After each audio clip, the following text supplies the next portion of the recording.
All right, Kevin, back with you. And today I am here with my friend Ryan McKenzie. Ryan, welcome, man. So good to have you here today. Thanks so much for having me, Kev. I really appreciate Yeah, it. yeah, and it was good catching up with you before we hit the record button. And I'll tell you, I'm really excited for this. I am really excited for this. And you know, as always, my goal for doing these interviews is twofold. One, to let people like yourself share your story, your experience around this, and then honor people who have had such a profound impact on your life, on your business. And on the other side, for the listeners, I just want to inspire them and motivate them to place a more intentional focus on creating more real, meaningful, rewarding, and profitable relationships in their life. And so, what I'd like to do is we'll just kind of start off by I'll turn it over to you, and you can talk a little bit, you know, whatever is on your heart about, you know, what you guys do, who you serve, what motivates you to do what you do, and we'll just kind of give people a little bit of context into who is Ryan McKenzie. Awesome. Well, first, Ryan McKenzie's got a little bit of laryngitis, so I apologize if my voice sounds like I'm working for a 1-900 number. I'm one of the co-founders of True Earth. We launched the brand a little over 3 years ago. Our first sale was April 2nd, 2019, and we've gone on to grow into a mid 8-figure revenue business focused on eliminating plastic from the household. And the core product, if anybody's familiar with us, is these little tiny laundry detergent strips that they come in. This isn't a pitch, but they come in these compostable cardboard sleeves, and they eliminate plastic waste from landfills. So to give some context of the problem, since I guess that's the goal here, is laundry detergent. Every year in North America, there are 1 billion plastic laundry detergent bottles purchased. And of those, approximately 700 million of them are unable to be recycled or repurposed. So they basically pile up in garbage dumps and landfills and stuff like that. And, you know, plastic doesn't break down. It's like basically here for forever. So over time, it piles up and it gets in oceans and starts to prevent the water from being able to cool itself, which, you know, whether or not you believe in global warming or not, I'm not here to argue that, but it's been shown to raise the temperature of the ocean, which raises the temperature of the atmosphere. And when this isn't my first rodeo. You know, I've been involved in businesses for, you know, in some capacity for the last 20 something years.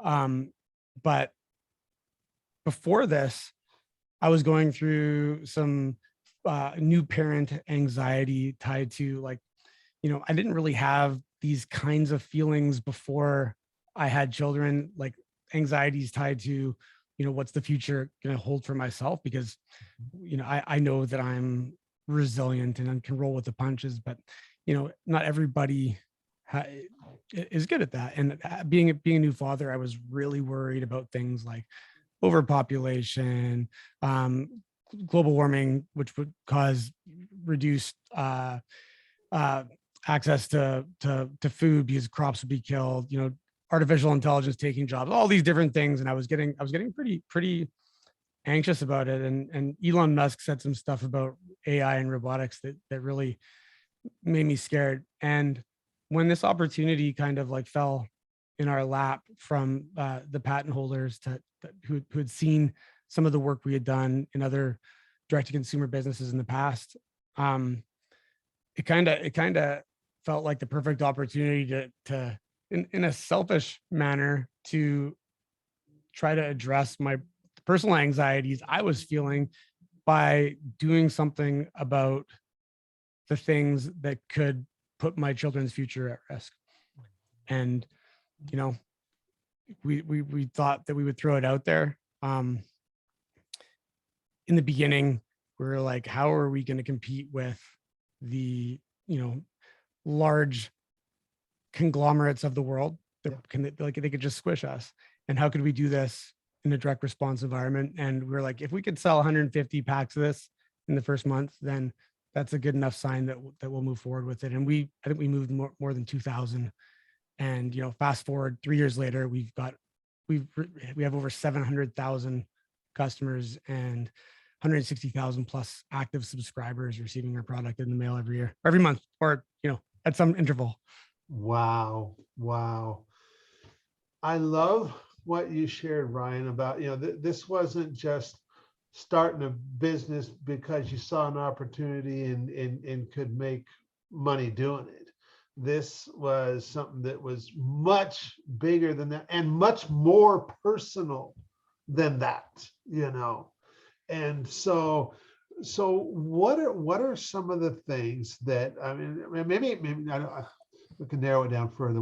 What's one of the biggest things that has happened is because I can tell, Jules, my partner, was, I one of the things she always talks about is alignment. Alignment is velocity. And when we are in alignment with who we are as a person, things in our life, things in our business just kind of take off because people recognize that. And the people who are in alignment with us and what we're doing, they just show up. And I saw your post on Facebook, which is what caused me like, oh man, I got to reach out to Ryan. and so, I mean, for me, that was an example because you and I haven't been in touch since True Earth was launched. And yet look at what's happened. And so I just kind of want to, just like, because this whole alignment is velocity thing, I'm sure you can speak to a couple of experiences that have happened that are congruent with that. Yeah. And I mean, I actually think that it starts internally because, in the past, before you can be successful with something that's aligned, like I said, it needs to make sense kind of inside of you. And what I'm getting at is like, I've launched a ton of different businesses. I've launched a ton of different businesses that I was juggling at the same time. And, if the project that you're working on is not something that you're passionate or is not something that you feel good about, it's really easy to get anxiety. It's really easy to get stressed out.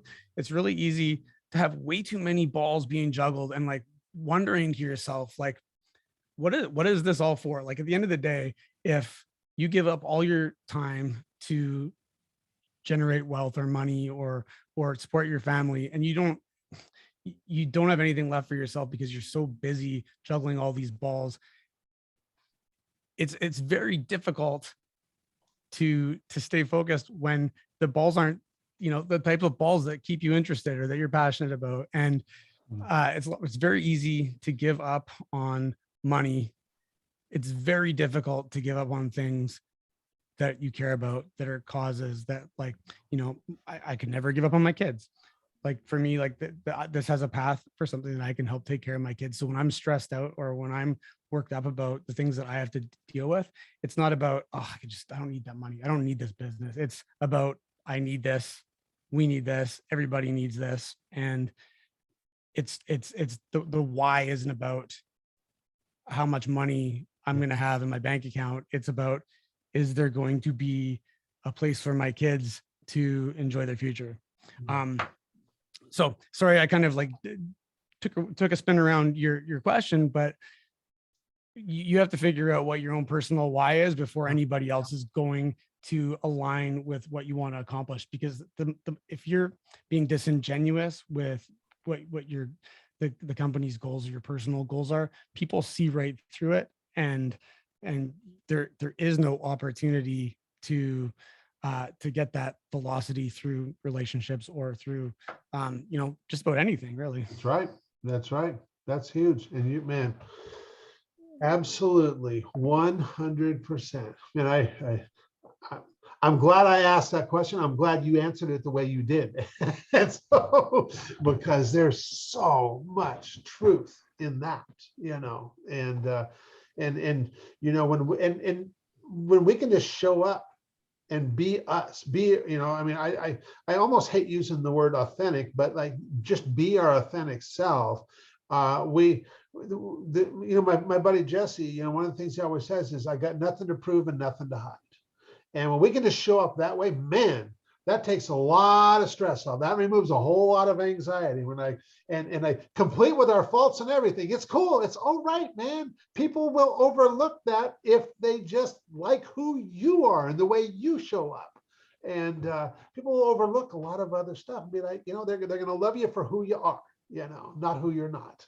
And so really appreciate you sharing that. Okay, I'll tell you what, let's shift gears a little bit. And what I'm going to do is I'm going to reiterate the question for everybody listening. And so the question is, have you ever been introduced to a person that completely changed the course of your life or your business, so much so that much of what you have today would not be possible if not for this person? And I know you and we were talking, Ryan, before we started recording, and you're like, man, Kevin, there's a lot of people I can think of. and I could tell it was even weighing on you a little bit. And I was like, Ryan, you just share whatever's on your heart, man. Whatever. I was like, if there's more than one person you want to talk about, do it. I mean, you just share whatever's on your heart, and we can't go wrong doing that. And so with that, I'll turn it back over to you, because I'm just excited to hear what else you're going to share with us right now, man. Yeah, I mean, there's there's a lot of people that have huge impact on my life, and like, and the first and obvious most for me, and like the reason I bring this up is because I think there's a lot of people who could probably use this as reference point to how they talk to their kids. But my parents, and neither of my parents are entrepreneurs. My dad is a heavy duty mechanic, and my mom, she worked at a grocery store. She's a realtor now, but growing up, I like, the one thing that I always look back on and think about is that no matter how crazy the thing that I thought I wanted to do was, I don't ever remember hearing, you can't do that. Whoa, put on the brakes. You can't do that.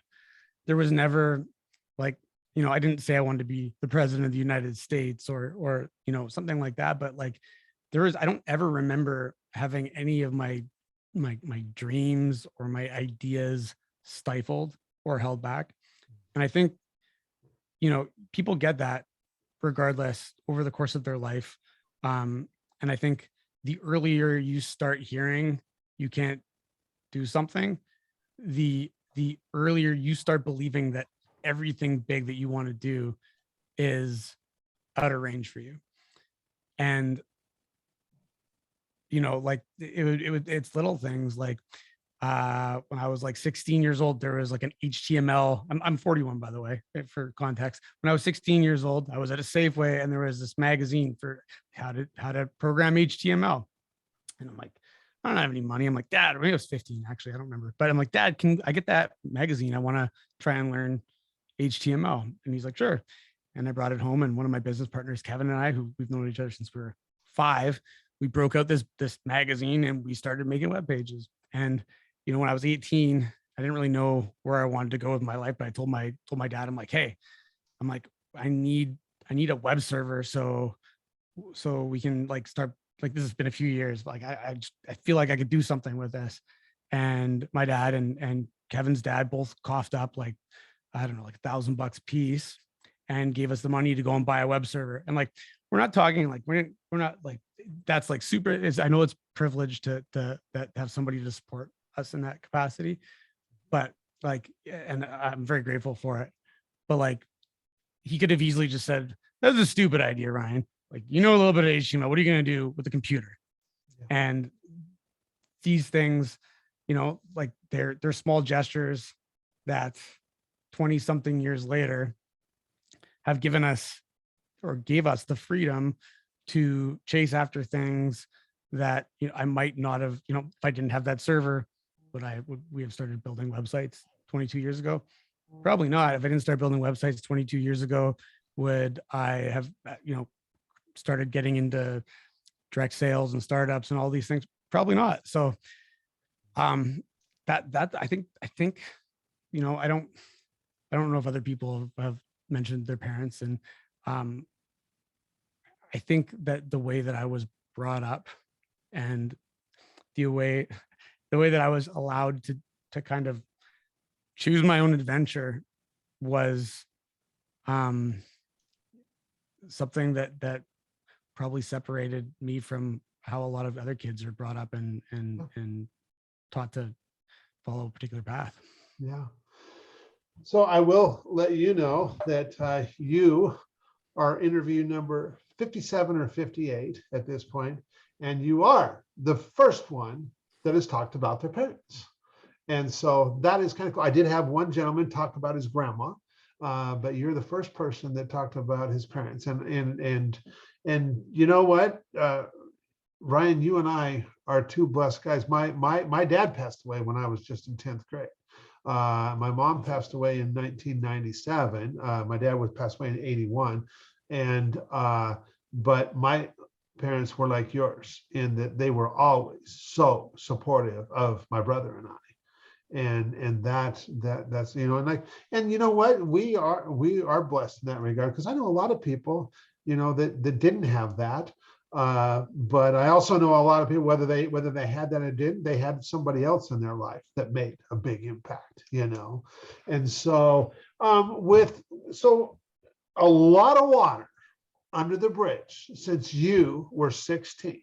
So let's just like look at a couple of the things. So you mentioned that, you know, hey, you saw this magazine and there was an article in there on writing HTML code and stuff, and your dad got that. Then was like, hey, we want to, you know, get these web servers, and we need this, and your dad supported you. That. What are some of the other things that it led to that just really stand out in your mind that, you know, this relationship with your parents that led, you know, what else did it lead to? You mean like led to like other people as well, or like, Yeah, it could you be know, other like, people, other things that transpired because of that relationship that you had. yeah, I mean, I don't think I had a lot of fear for outcomes, you know, like like I always just felt that no matter what happened, I would be able to come out the other side. And don't get me wrong, like I mentioned anxiety a couple times here. Like I've had some pretty low lows through the entrepreneurial journey where I've lost almost everything and had to start over again, and never thought I would ever crawl back out from that space.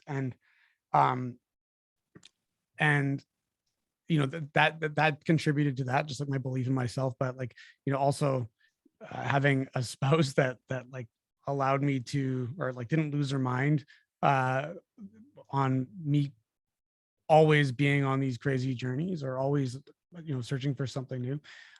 She's been very supportive over the years. You know, one of our Brad, who's the CEO of our company and the third co-founder, I actually like how he actually had a fairly huge impact on our lives as well. In that, but it's the story how I met him. We were trying to launch this new startup, probably 2007, 2008. And this is after some catastrophic failure. And we were working in my garage, Kevin and I, and it was so cold. And I saw this ad, you know, on Craigslist for some shared office space. And I went down and I interviewed for it. And at the end, they're like, yeah, it's great. You guys can come in here and we might be able to kick you some social media jobs once in a while. And I was like, perfect. Only problem is I don't have any money to pay you. And the relationship that started that were how Brad started fitting into the equation is he said, I totally get it. He's like, I see where you guys are going with what you're doing. I'll let you guys come down here and take the space for free. And as you get back on your feet, you can start paying a little bit, progressively more each month until we get to that point. And you guys can come down here and work and not have to worry about that one thing. And like at first we were just, you know, we were just basically renting the space, and our relationship eventually we wound up having a merger with some of our digital properties and magazines. And then we got into subscription boxes and other direct to consumer products together. And then, you know, 8 years later, or well, 8 years later, 10 years later, 10 years later, True Earth was born in that relationship with the three of us. So that's something, I don't like. True Earth never would have existed if I hadn't gone down and interviewed for that space, and Brad had decided that he saw something in us that was worth letting us stay there rent free. So who knows what I would be doing right now if it wasn't for that particular chance encounter. Yeah. Wow. I mean, and I just want to point out, because, like I said, my goal for anybody listening to this is that it inspires and motivates them to just want to place a more intentional focus on creating valuable relationships in their life. And we've definitely achieved that today. And in this instance, we've been talking about 3 specific people: your mom and your dad, and Brad. And these are 3 relationships that have had such a profound impact on your life, on your business. And, it's just, I'm always in awe when I hear people's stories around this, because I don't believe it gets talked about enough, which hence is why I wanted to do this podcast, $1 Million Relationships. And so I really appreciate you taking the time to share with us today, Ryan. For anybody listening to this and hearing, and how say, what, I love Ryan. I love the way Ryan shows up. Man, True Earth, I want to hear more about them and what they're doing. How can people find out more about what you guys are doing, Ryan?